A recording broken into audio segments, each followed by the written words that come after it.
Don't mind the chickens. Hi, my name is Grace and welcome to Homestead on the Brook. We are a homesteading, house building family of 6 and we have been homeschooling 4 boys since 2021. So in our carport tour, which I'll link here, I asked if there was any interest to see what homeschooling looks like in a carport, and we got lots of feedback from that. So this video is going to be the first of a homeschooling mini-series, and I'm going to talk about why we homeschool, how we homeschool, what I teach, and like other like planning, curriculum, and routines and stuff like that. So keep an eye out for those. But this video today is going to focus on the why we homeschool our 4 boys.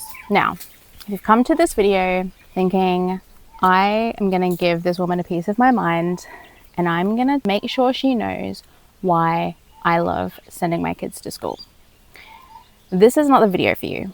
This video is firstly for people who love Homestead on the Brook and are invested in what we do and why.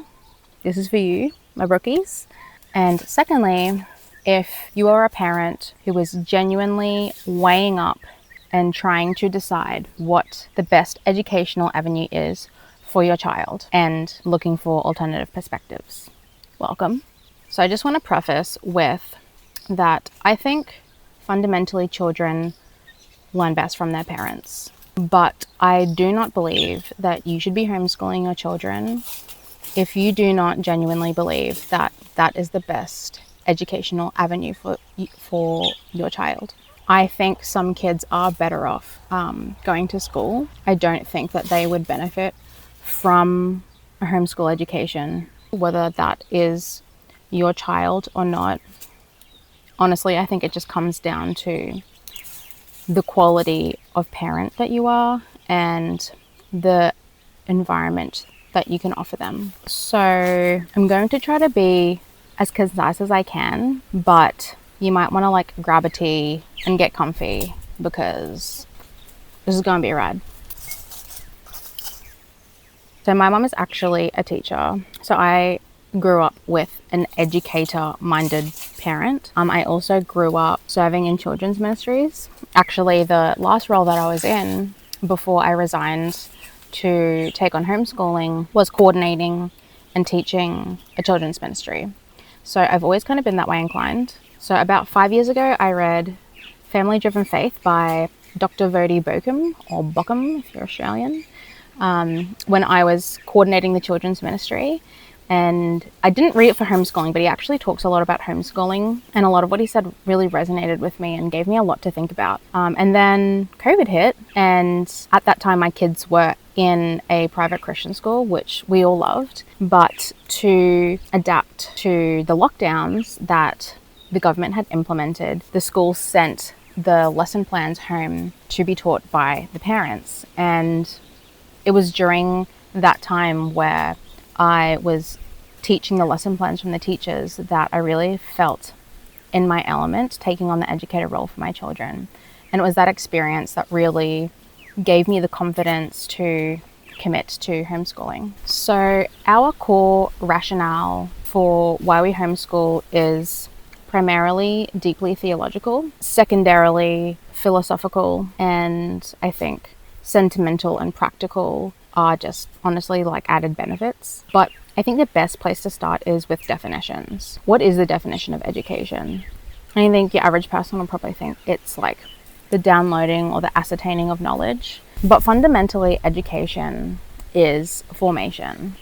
It's the formation of the mind through knowledge that gives us the freedom to be who God calls us to be. So I just want to move straight into our theological arguments. And as Protestants, we believe in the inerrancy and the final authority of Scripture. And so all of these arguments are rooted in Scripture. So firstly, discipleship, seen in Deuteronomy 6 verses 6 to 9 and Ephesians verses 6 to 4. Now, I strongly suggest reading these texts for yourselves, but for the sake of time in this video, I'm just going to give you the scripture references, and so we can see how scripture consistently places discipleship as the top parenting priority.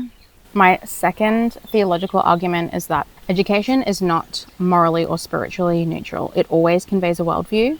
And I'll touch on this again when I go over how curriculum is actually developed in Australia. Since Christ is Lord over all life, this is something that I take very seriously. And homeschool actually allows us to make childhood education Christocentric, or like orienting around Christ, unlike traditional schools, which at best compartmentalize faith. Thirdly, we find lots of warnings in the Bible about ungodly and even evil influences. And these warnings are all throughout scripture, all throughout the Old Testament, lots of Proverbs, and the New Testament as well. We are very mindful about our exposure to people who trivialize sin, because this kind of influence is poison to our souls. And we have a strong conviction to shield our children from them while they're still very impressionable. I will revisit the idea of sheltering children a bit later in the video when I rebut some of the common criticisms against homeschooling. So stick around for that. My last theological argument that I'll cover in this video is from Proverbs chapter 1 verse 7. It teaches that the foundation of all knowledge is the fear of the Lord. So true education is about revering the Lord, and we have zero confidence that this state can effectively cultivate the fear of the Lord in our children.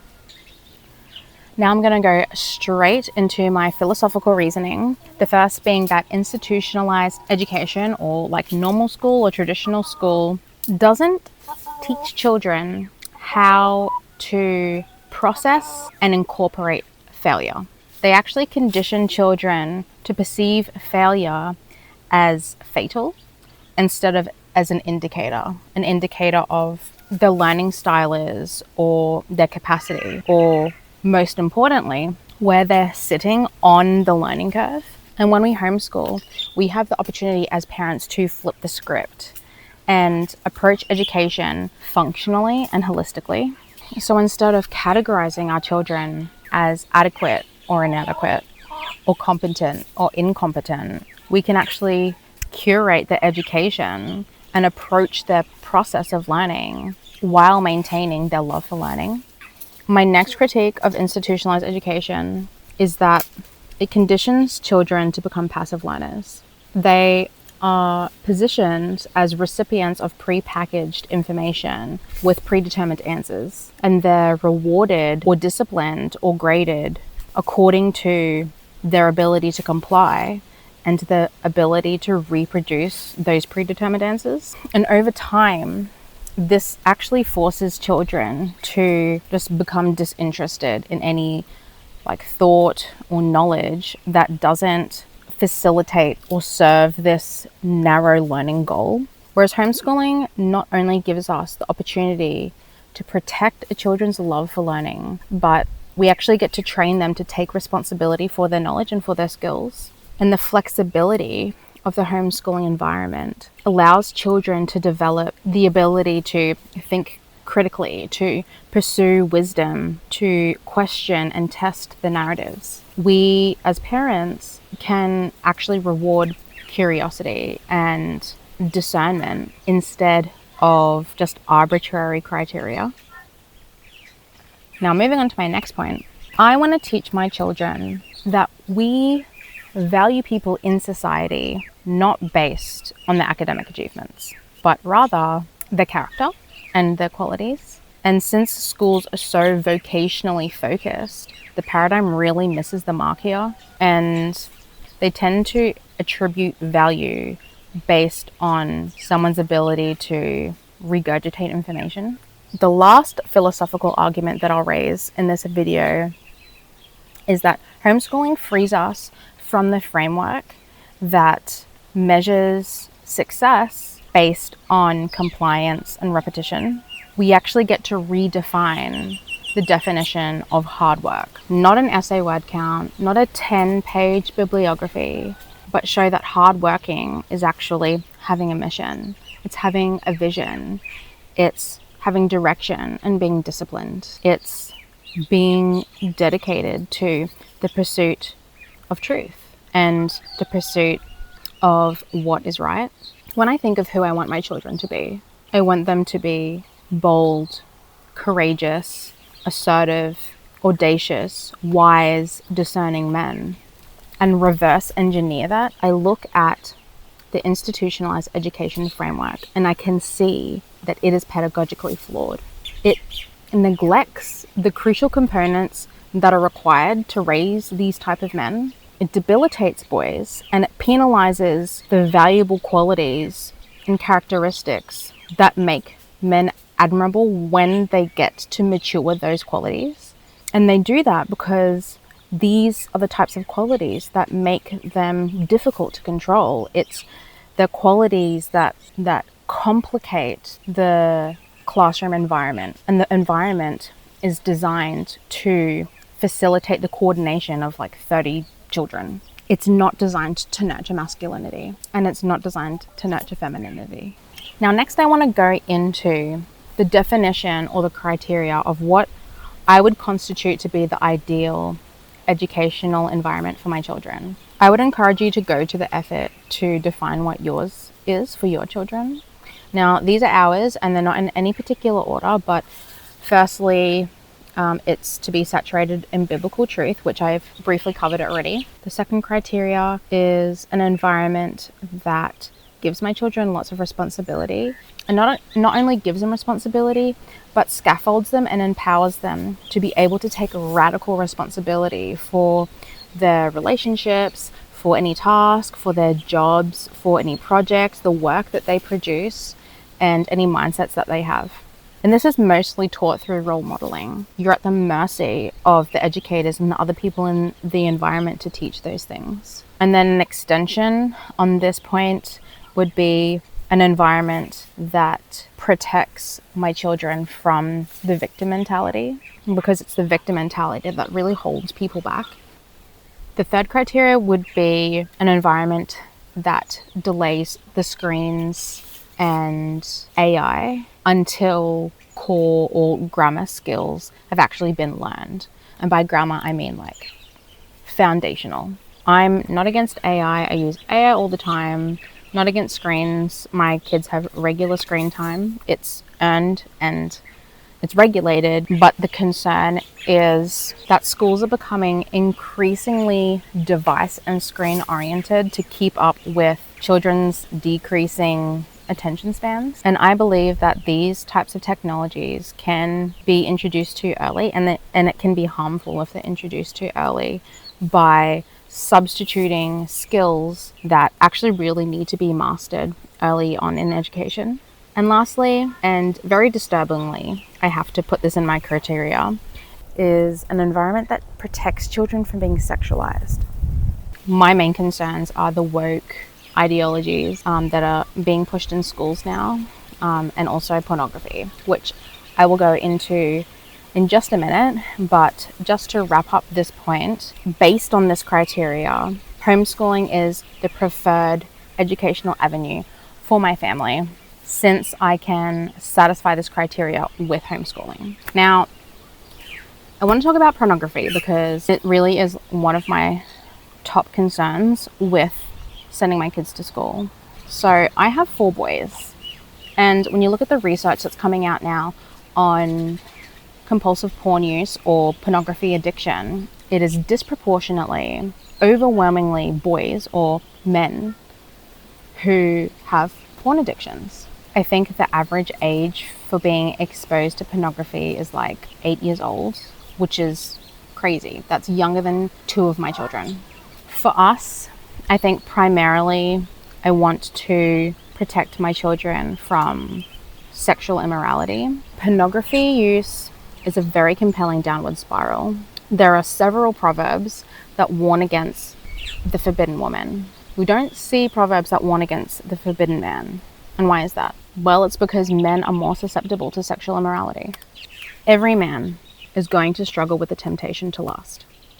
So that is the Proverbs application to me. As a mother, I'm heeding the warning of how overwhelming the temptation to lust can be, and trying to protect my children as much as possible from that downward spiral of pornography. There's so much neuroimaging that's coming out now, neuroimaging research on what pornography does to the brain.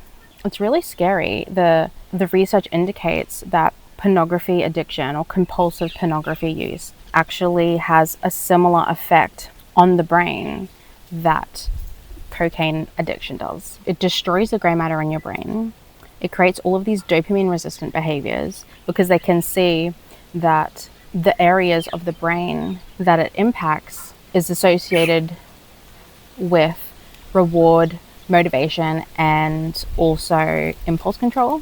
My other concern with pornography is how it conditions men to objectify women. And as an unapologetically patriarchal family, we believe that men are called to take the lead. Part of homeschooling is scaffolding my sons to be able to take dominion, to be strong, bold leaders. And when they spend their formative years, when their brains are rapidly developing, objectifying women, it's devastating. It inhibits their ability to see women as precious souls made in the image of God who have to be cherished and protected, and they need to be faithfully led. It's just a really crappy way to live. It's a crappy way to live, to get caught up in a pornography addiction. And I think we need to take it seriously. I think we need to take it a lot more seriously than we have been. There are many schools that actually encourage pornography use as exploration.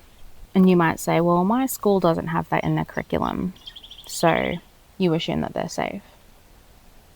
Do you actually believe that your children aren't watching pornography at school? This is not fear-mongering. Ask anyone. Ask anyone, when was the first time that they saw pornography? And I can promise you, it will be overwhelmingly in the school environment that they were exposed to porn for the first time by their peers. But you say, we know our children's teachers, we know their peers, we know their friends' parents. You don't have control over your kids' friends' devices. You don't have control over your kids' friends' siblings' devices. You don't have any control, influence, or protection over your child when they're in another adult's care. I think we can all agree that it's a risk that we take as parents when we send our children to school. That's a risk that I don't think is worth taking, and it's a risk that I don't have to take.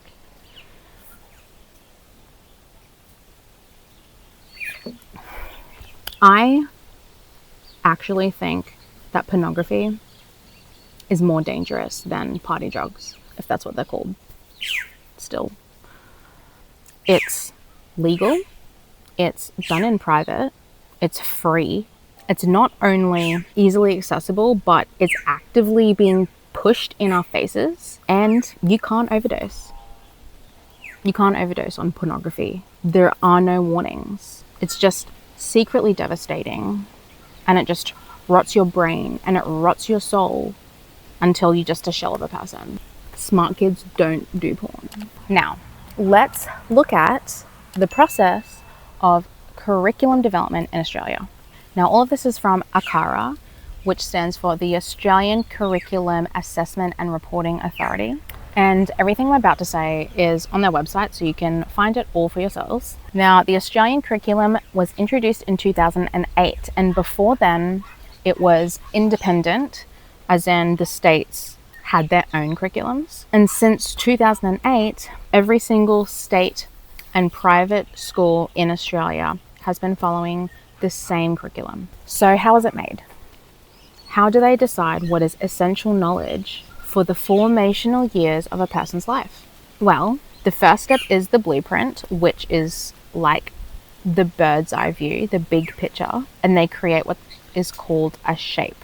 They claim to consider national educational goals, key research about learning needs in the 21st century, leading national and international curriculum models, and consultation with leading educators.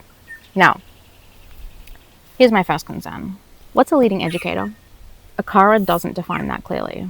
Is it someone with decades of classroom experience? Is it someone who's written policy papers? Or is it just an academic with a PhD in education theory?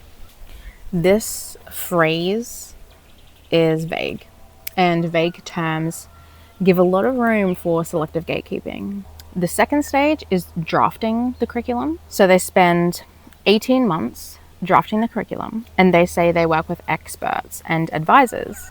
But again, who chooses those experts? Who vets them? That language is just too opaque. The third step in curriculum development in Australia is public consultation. So during this drafting phase, there is a 10-week consultation period where the public can give their feedback on the proposed curriculum. In round one, ACARA said that they received roughly around 12,000 responses. So let's just say representing roughly 15,000 people, to include organizations and groups. Now here's the problem. There is no evidence that dissenting voices, especially minority ones, are seriously considered and implemented in the curriculum. So let's just say hypothetically, if only 5% of submissions disagreed with ACARA's direction, that's roughly 750 voices. What is the likelihood that any of those voices had any weight in the final draft? Bureaucracies rarely side with minorities, especially if those views clash with ideological trends. And ACARA doesn't actually publish a transparent record of how consultation feedback is incorporated. Step 4 is the trial period. So about 2,000 teachers trial the curriculum, the drafted curriculum, in their classrooms. But here's the catch. The trial itself isn't designed to ask teachers if the content itself is appropriate or considered to be foundational knowledge. It's just checking whether the material can actually be taught and whether the students can be taught to absorb it. It's for functionality, it's not philosophical. Now the last stage is the approval. The curriculum is signed off by a total of 23 people. 13 of those people are ACARA board members, and 10 of those people are the federal and state education ministers. That's it. 23 people are deciding what 3 million Australian children are being taught as foundational knowledge. Now here's a staggering fact. 70% of the 10 educational ministers don't actually have any formal background in education. Not teaching, not curriculum development, nothing. These are career politicians. They're the ones rubber stamping foundational knowledge for every child. Now, why did we get a national curriculum in the first place? What was wrong with the states and the territories developing their own curriculums? It traces back to the Melbourne Declaration of Educational Goals for Young Australians, which was signed in 2008 by all of the education ministers. So 2 goals were set in this declaration. 1, promote equality and excellence, and 2, ensure all young Australians become successful learners, confident and creative individuals, and active and informed citizens. Now, on the surface, that sounds awesome. Who doesn't want their kid to be an active and informed citizen? But remember, those ministers who signed the declaration weren't educators, and it wasn't voted on by the public. Parents weren't actually asked what values they wanted passed down to the next generation. This declaration reflects language from UNESCO and OECD. These are large international bodies that push global education agendas, which to me suggests an educational agenda that is set by international ideological trends and not by Australian families. Then we get to the cross-curriculum priorities.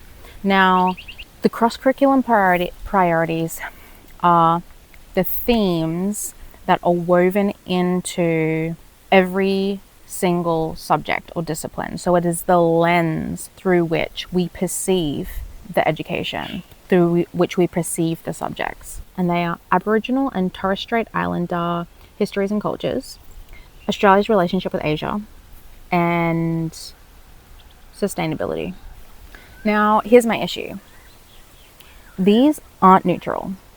These cross-curriculum priorities embed progressive socio-political ideologies into every single subject, and they leave very little room for alternating worldviews. So take history, for example.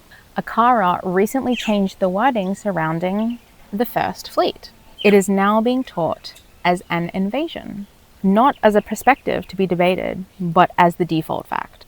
Now, in a Senate committee hearing, when asked point blank if the First Fleet was an invasion, an ACARA representative just completely dodged the question, basically saying that students should put themselves in other people's shoes. I'll link the Senate hearing in the description. You can watch it yourself.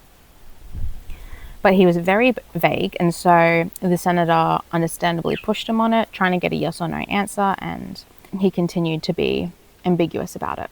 But the curriculum outcome, I think it's pretty clear. It's labeled colonization as an invasion. That's not taking a perspective. That's presenting one interpretation as the fact. And so these are the bodies that are developing the Australian national curriculum. People who are willfully and blatantly being deceptive about what they're trying to accomplish with these curriculums. And so my concern as a parent is, based on what I know and based on what I've seen, how can I trust that these board members and these education ministers and these experts have enough discernment to decide what is foundational, formational knowledge for children? I know that I can't trust that they're determined to pursue the truth. The same pattern shows up for sustainability. Instead of comparing frameworks for environmental stewardship, like, for example, Christian stewardship versus secular humanism, the curriculum consistently reflects global narratives. The moral authority is shifted away from the family, away from scripture, away from the church, away from traditional values, and it's shifted towards transnational ideologies. There is no independent vetting body or process that evaluates a minister's qualifications or their ethics or their competence for their role. They don't have to have a background in education or pedagogy or curriculum development. There is no democratic process for curriculum values. And this doesn't even touch on the lobbying or the advocacy groups like teachers' unions and global NGOs and secular lobbyists. There is no transparency on stakeholder influence on these things that are directly influencing national curriculums, and they're not being publicly scrutinized. So the Australian curriculum is not just teaching facts. It is shaping how the next generation interprets reality. And it does that through a curated set of lenses that systematically exclude Christian ethics and Western heritage. And yet we're told that the curriculum is neutral. There's no neutrality in education. All education transmits values and forms worldviews. And so how that applies to me as a Christian parent is the true definition of education is fundamentally incompatible with the vision outlined in these frameworks, in these curriculum frameworks. So moving on from the development of the Australian national curriculum, I want to respond to some of the most common criticisms of homeschooling. And the first one that I hear the most personally is socialization. What about your kids' socialization? And I want to go back to how we make decisions on these things. And that's with definitions. What does it mean to be socialized? Is it assimilation into society? Is it to have the skills to be palatable? What is socialization? I disagree with the notion that putting a child into a classroom with dozens of other children the exact same age as them is proper socialization. That's not socialization. That's forced association. That environment creates a social microclimate. And the problem with that is that it is not a true reflection of socialization in reality. There's no other sphere or environment where you're put in a room with dozens of other people the same age as you. We don't interact with the world that way. How do we interact? With different ages, different generations, different dispositions. And so my argument is that intergenerational integration is functional socialization. What is intergenerational integration? That's the family. That's siblings, parents, aunties, uncles, neighbors, the church, youth groups, going to the shops, talking with workers. Schools are not a socialization tool. Schools are just age homogenous grouping. That's not socialization. That's social conditioning. The second argument I hear a lot against homeschooling is that parents aren't qualified to teach their own children. Well, I would just like to point you back to the fact that even the curriculum itself is approved by people who don't have any formal background in education. So I think we can all agree that a formal educational qualification isn't actually necessary. And secondly, if you taught your kid how to walk and if you taught your kid how to talk, you can homeschool them. You didn't have an occupational therapist to teach them how to walk. You didn't have a speech therapist to teach them how to talk. You did that. You can homeschool them. You can teach them how to find information, how to discern what is true and correct and accurate and what isn't. When your child knows how to do that, they can learn anything. Children already love to learn. That's the bulk of the effort. That's already done for you. You don't need to be a walking encyclopedia to be a homeschool parent. You just need to show them how to find reputable information and synthesize it. And you might argue, well, I don't even know how to do that myself. My question to you is, who gave you your education? The other argument I hear a lot about homeschooling is that you create gaps in their learning. What if they fall behind? But I would ask, falling behind from where? Is it the National Australian curriculum that is rubber stamped by bureaucrats and experts that didn't even teach you how to find reputable information? By saying that homeschooling creates gaps is suggesting that the national curriculum is the be-all end-all of fundamental foundational knowledge for children, which I think we can all agree that it's not. There is no interest or priority in teaching children life skills, but I would agree that they should be foundational knowledge for children. There is no universal standard for knowledge for a specific age of child. Does every child leave school knowing every single thing that there is to know that is appropriate for that age of child to know? Of course they don't. They only know what's been taught to them in the curriculum. Ask yourself, why is the standard of knowledge believed to be this curriculum that's developed by these educational bodies? Just touching back on what I've said before, you are relying on the discernment of people who you've never met before. They've never met you.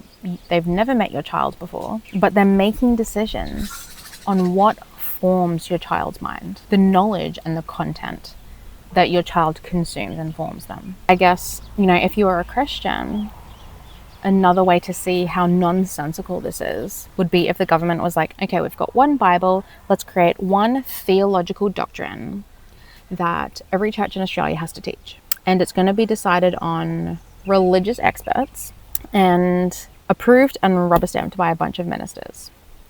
And 70% of them are not Christians. But that's what you're going to have to stand behind the pulpit and teach your church. That is what you're going to have to sit under and be taught as a congregant. If you are zealous about the unadulterated gospel and correct theology, this is a massive red flag. Australia would be full of underground churches overnight. To all my Christian audience, I hope that you'd be able to stand with me and say, this is ridiculous. This is unacceptable. There is no way that we can confidently defer the weight of discernment that's required to correctly exegete scripture to a few no-face bureaucrats that almost certainly never opened a Bible in their life. So I hope you can see how a national curriculum is perceived by Christian homeschooling parents like myself. Another really common argument against homeschooling is that when you homeschool them, you shelter them. And I actually find that so amusing because that's literally your job as a parent. Your job is to function as the prefrontal cortex for your child because theirs is not fully developed until they're well and truly an adult. Your job is to protect them from things that they can't see yet. They don't have the faculties to see the consequences of their choices. They don't have the ability to see how what they consume impacts them. I like to use the analogy of a greenhouse to illustrate the relevance of sheltering vulnerable children. Now, you know, if you have a green thumb, that the best way to propagate seeds is in a greenhouse. Why is a greenhouse the best environment for propagating seeds? Well, because it's a controlled environment. You get to keep all of the good variables that allow the seed to propagate, to be able to grow nice little seedling roots, nice and deep, and some good solid foliage, and suppress the conditions that debilitate growth. This is like homeschooling. The alternative is putting the seedling out in the open in a garden before it's got the proper root system and the proper foliage, and hope that it doesn't get pecked by birds, that it doesn't get stomped on by pets or livestock, that it doesn't get washed away in a storm or eaten by caterpillars and other pests. You know, there are so many variables that you can't control that you're just hoping, winging for the sake of exposing your child to the real world. It's nonsensical. It seems reckless when you have the sovereignty as a parent to create an environment that allows your child to thrive without the risks. And once they have their roots nice and deep and they have some good stable foliage, what do? You take them out of the greenhouse and you plant them in the garden, and that is where they thrive. They're not going to thrive in a greenhouse forever. The greenhouse is temporary. It serves its purpose, and then you put them out into the real world. That is homeschooling. My mum has been a teacher for well over 25 years now, and she has been my biggest homeschooling support. She has encouraged me and motivated me more than anybody else to do it, and to do it well.